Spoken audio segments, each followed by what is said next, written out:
Hi everyone, Mrs. Pesic here. And Miss Bella here. And Mrs. Ward. And we are looking at section 6.3, piecewise functions.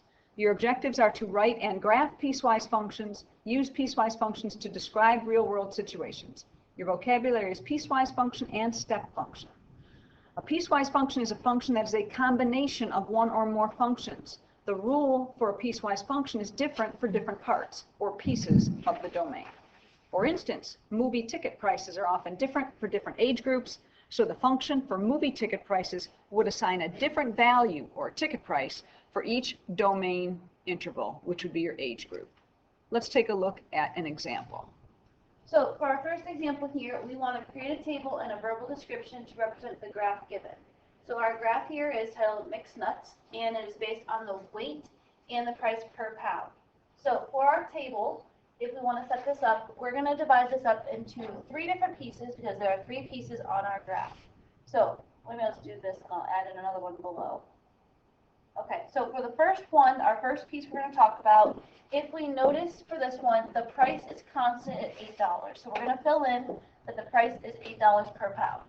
Now we want to put in inequality notation when that is true. Well, that's going to happen when your weight, if I kind of go down here on the X value, is between 0 all the way up to 2.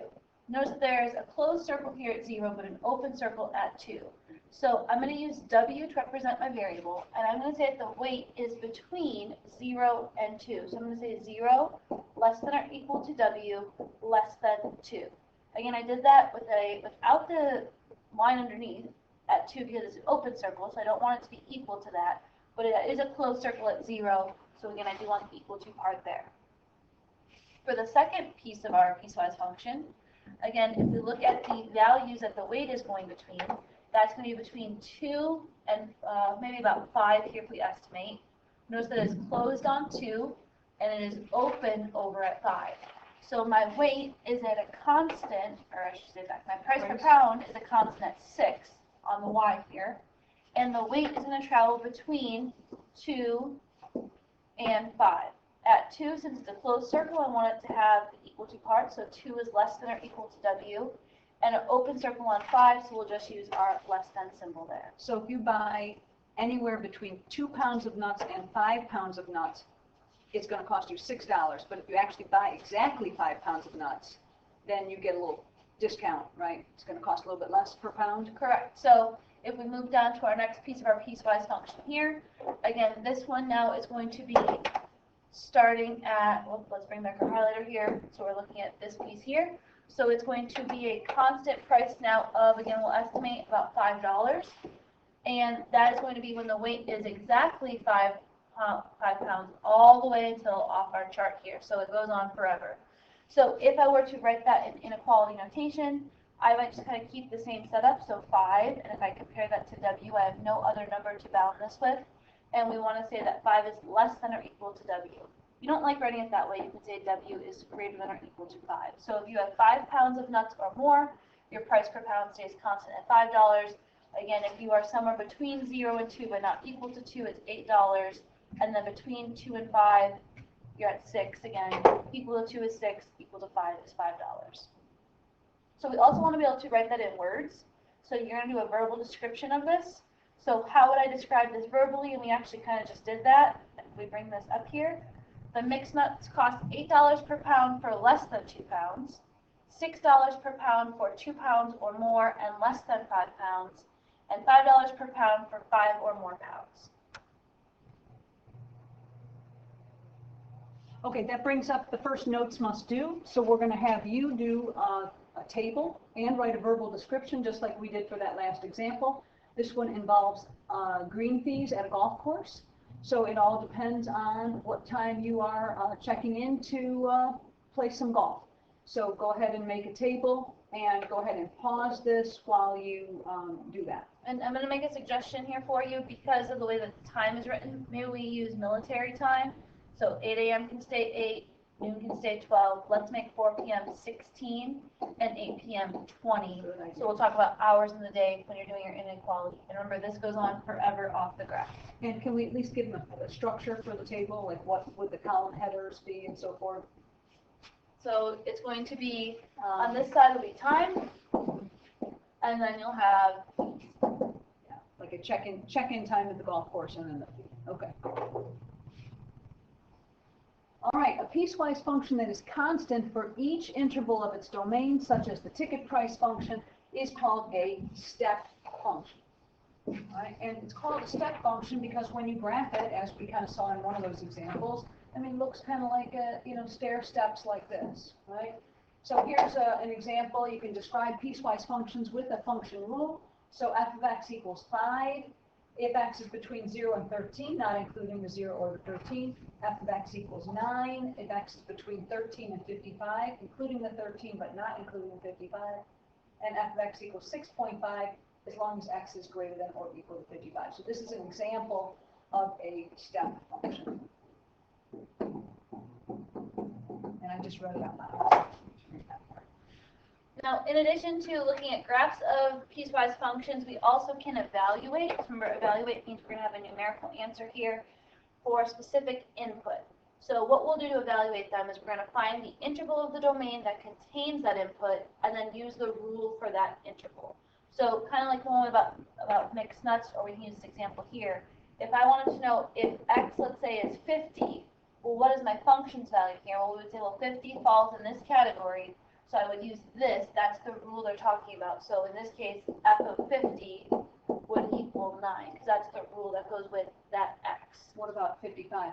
If it was 55, well, we look at our interval notation with our inequalities. It is greater than or equal to 55, so this would be the rule we want to use. So f of 55 in this case is going to equal 6.5. So we don't want two different answers. Correct. You just want one answer, and it depends on your inequality notation for which one you're going to use. So we're going to practice doing a few of those. So we have two different piecewise functions.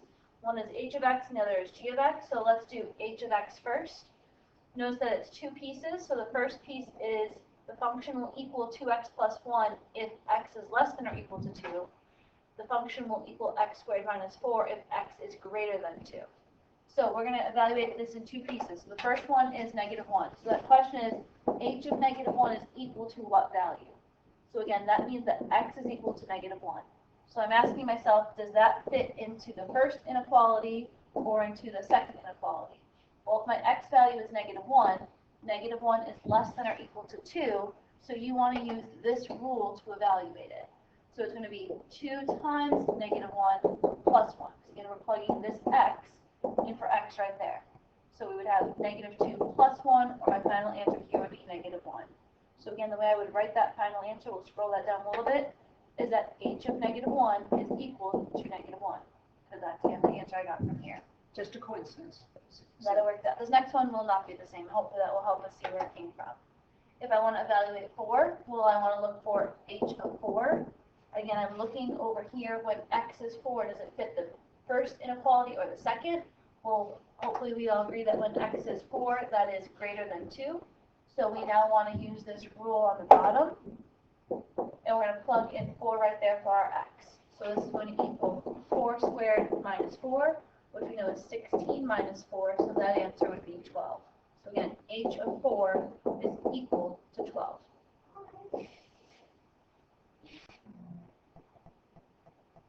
Okay, let's take a look at the next example. We have g of x equaling 2 to the x power if x is less than or equal to negative 1, but g of x equals 5x if x is greater than negative 1. And we're still evaluating at the same two x values. So we really want to find g of negative 1, and we want to find g of 4, our two tasks that we're going to do. So I see that negative 1 is negative 1 less than or equal to negative 1, or is negative 1 greater than negative 1? Well, negative 1 is less than or equal to negative 1, so that means we need to use this top function. So we're going to plug in negative 1 in for x, so that's going to be 2 raised to the negative 1. You remember properties of exponents. If you've got a negative exponent, same as 1 over our 2, but to the positive 1. So we end up getting 1/2. So our answer here should be g of negative 1 is equal to 1/2. And now let's try finding g of 4. Slide our next notes must do down a little bit. If we're going to try and find g of 4, where are we plugging in the 4? Well, if is for less than or equal to -1 or is for greater than -1. Since it's greater than -1, that means we're going to use the 5x. So we're going to plug in 4 in for x in this function part here. So we're going to do 5 times 4 gives us 20. So g of 4 is equal to 20. All right, that pulls up our our second notes must do problem. You're going to evaluate the piecewise function for these three values, -2, -8, and 5. And here's the function. You can pause the video, and once you have the answer, then start up the video again. All right, so the last skill that we want to work with when it comes to piecewise functions is actually graphing a piecewise function that's not a step function. So we gave you the graph, and you had to write about it. You had to evaluate, and now we'll give you the function, and you need to show us what the graph looks like. So in our first one here, we have g of x is equal to 1/4 x plus 3 if x is less than 0, or it's equal to -2x plus 5 if x is greater than or equal to 0. So really, we have two parts of the function here. I'm going to start by graphing this function as if that was the only task I had, and I'm going to kind of ignore the parts over here for a second. So if I were to ask you to graph g of x is equal to 1/4 x plus 3, that's in mx plus b form. So we know that our slope, our m, is 1/4, and our y-intercept, or our b value, is 3. So if I wanted to graph that, I'd start at 3 on the y-axis, and I'd do a slope of 1 up, 4 to the right, 1 up, 4 to the right, or down 1, 4 to the left, down 1, 4 to the left. And that would look like this linear function. But if I now look at my restrictions, really, that was only true if x was less than 0. So if I look at my graph, that wasn't true for the whole thing. It was only when x is 0 and less than it. So this part here that I just highlighted, which means I really don't want anything over here. So I want to erase that.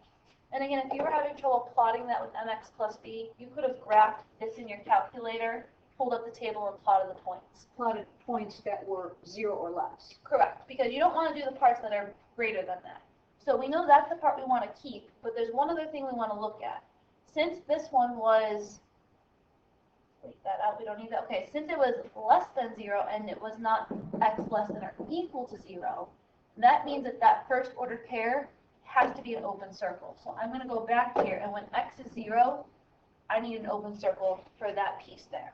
So that's the first part of our piecewise function. I only want it from 0 and smaller, but with an open circle at 0, because I do not have the equal part in my inequality. I now need to graph my second part of the piecewise function, and I'm going to move this stuff out of the way a little bit so we don't need it right now. Group that and just make it a little tiny on the side. We're going to graph -2x plus 5. Well, again, my slope there would be -2. My y-intercept would be at +5. And if I go to start plotting that, I know that I'm up at +5. And my slope is down 2, 1 to the right, down 2, 1 to the right, or up 2, 1 to the left, up 2, 1 to the left. Again, if I were to graph that entire linear function, it would look like this. However, my restriction says it's only when x is greater than or equal to 0. So if I look at my graph, I want to erase everything when x was less than 0. If I look at my inequality, since it was equal to 0, that is fine for this first point here at 0, comma 5 to be a closed circle. And so we're talking about the x's, these x values, looking at the x-axis. So here's 0, here's 1, here's 2. These are the x's that we're talking about. So we want the x values that are greater than or equal to 0 for this one, and we want the x's that are less than or equal to 0, or just less than, slightly less than 0 here. And the biggest thing that we see mistakes on is that because it's less than 0, you think that it should start at -1, but really it still starts at 0. It's just an open circle there to indicate that. So you still want to use that point. So like whatever this key number is at 0, they both have some sort of point there. One of them will be open, one of them will be closed. Okay, let's take a look at this next example. We are graphing this function, g of x, and so we're starting off with this first piece right here, and so that would be, think of this as the equation y equals x squared minus 3. Well, you are all experts at graphing y equals x squared. You know that's a nice parabola that's got its vertex right here at 0, 0, but it's been shifted down 3 units. So on our graph, we can just graph that. It's going to be down 3 units, so its vertex is going to be at 0, -3, and it goes over 1, up 1, over 2, up 4, and so on. So we could plot points. You could pull this, you could type that in on your calculator and, plot points based on what you see on a table on your calculator, but we're going to get a graph like that. But we don't want to keep that entire parabola. We only want it graphed for our x less than 0, strictly less than 0, which means we want to erase all of this here, and here at 0, we don't want to include that. That's got to be a hole in the graph. So we're going to make that hole in the graph right here at 0, -3. All right, then we're ready to move on to the next part, which would be this 1/2 x minus 3 part. So let's think of that as y equals 1/2 x minus 3. And so that means that the slope is 1/2 and the y-intercept is -3. So let's start graphing the y-intercept at -3. That's right here. And then I want a slope of 1/2, so that's up 1 to the right 2, up 1 to the right 2, and so on, or down 1 to the left 2, down 1 to the left 2. So we're going to draw in this whole line, but we don't want to keep the whole line. We only want to keep the part of the line that is between 0 and 4, including the 0, not including the 4. So I know that I want to erase all of this here, okay, and I don't want to erase my circle there. But I do know that the hole in the graph that we had before is getting filled in with that point, and a point fills in the hole. And we do want to graph this from 0 all the way to 4. Here's 0, 1, 2, 3, 4 on our x-axis, but we want to open circle at 4, so we don't want to include that point. So that gets a hole in the graph right here. So this point has filled in the hole that we had before. All right, and then we're on to our last piece, which is y equals x minus 4, quantity squared minus 1. But we only want to graph that one for x that is greater than or equal to 4. Again, this is a parabola function, so you're going to think about this as a nice parabola that is got its vertex at 0, 0, but it has been shifted 4 units to the right and 1 unit down. So I think that vertex is going to be at 4, -1. So it fills in right here. It starts right there with the vertex, and again, it goes to the right 1 and up 1, to the right 2 and up, up 4, to the left 1, up 1, to the left 2 and up 4, and so on. So this parabola looks like this. Again, that point looks like it's filling in that hole. We only want to graph this, though, for x greater than or equal to 4, so we need to take this away. All of this part of the graph gets taken away, and it looks like our graph is looking like this. And so on this one, both of those matched up. So again, at this point, I'm going to highlight so I can erase it. Like this one and this one, which is where the open holes were, because the other piece filled it in, that's why they're no longer there. In the first example, we had an open hole for one piece, but then a filled in for the other one, and they didn't match up, and that's okay. But whenever you're graphing this, a way that you can kind of see if you've made a graph look the right way is it still has to be a function. So if you draw any vertical line and you pass it over your graph, it should only touch one piece of the graph at all points. So right here where they pass over each other, one is open, one is closed, that's okay. Every other piece, there's only one piece of the graph showing. Right, because the hole doesn't count as a point. Right, so down here, that's okay, because if I go from left to right, there's only one part of each, there's only one part of the function showing at all points. Nothing is overlapping. Still passes the vertical line. Right, so we have one last one for us to graph, for us to take a look at, and that is to graph h of x, which is 2x plus 1 if x is less than or equal to 2, and then x squared minus 4 if x is greater than 2. So again, our first piece, 2x plus 1, that's the same as y equals 2x plus 1, where my slope m is 2, and my y-intercept is 1. So I'll start at the y at positive 1, and then we're going to have a slope of 2 up, 1 to the right, 2 up, 1 to the right, or down 2, 1 to the left, down 2, 1 to the left. If I draw that in, Okay, we again don't want to keep that whole thing because we are only using that when x is less than or equal to 2. So we're going to erase all of this. Yeah, so you might even want to picture where's my line x equals 2. X equals 2. Hold on. We're having some technical difficulties. So where is the line x equals 2, right? Right, so that's this line right here. So we want to keep the part of the line, or keep the part of the graph that's to the left of that line, but not including that. Okay. So, and we're going to keep that as a filled-in point because we're going to have the equal to part.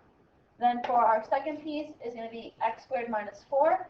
Again, that would be the same as y equals x squared minus 4. So taking our parabola that we usually would use from its parent function and shifting it down 4 units. So our first point we want to plot is at 0, -4, and then up 1, 1 to the right, up 1, 1 to the left, and then up 4, 2 to the right, up 4, 2 to the left, and we would draw that in. Now, if I look at that piece again, in this case, I don't want to keep all of this. I only want to keep it when x is greater than 2. So I'm really going to be erasing quite a bit of this. My first value was right over there. So I'll fill that part back in here. Okay, so we only want from here to here, and it might be helpful for me to plot a point at 3, just so we get this a little more accurate. So if I plugged in 3, that would be at the point 3, 5. Because 3 squared minus 4 is 9, minus 4 is 5. Okay. And then I noticed that it did not have that equal to part. That was not there, which means that this first point right here has to be an open circle. So it's like that. So you have a parabola, and then you have a linear function, and then it's a parabola after x is equal to 2. That's kind of where it switches over. So there's a hole in the graph at the order of 2, 0. Correct. But a filled-in point at the point 2, Okay. So that finishes your notes for this section. So please give the GGA a try. Thanks for watching.